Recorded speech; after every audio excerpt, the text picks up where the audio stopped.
अस्य श्री अर्गला स्तोत्रमन्त्रस्य विष्णुऋषिः अनुष्टुप् छन्दः श्रीमहालक्ष्मीर्देवता मन्त्रोदिता देव्यो बीजं नवार्णो मन्त्रशक्तिः श्रीसप्तशती मन्त्रस्तत्त्वं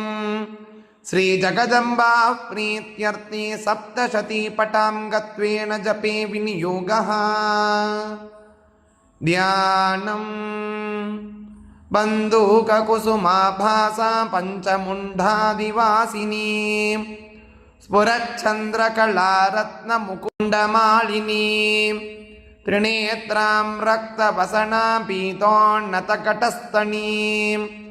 पुस्तकं चाक्षमालां च वरं चाभयकं क्रमात् ददतीं संस्मरेन्नित्यम् उत्तरां नायमानिता।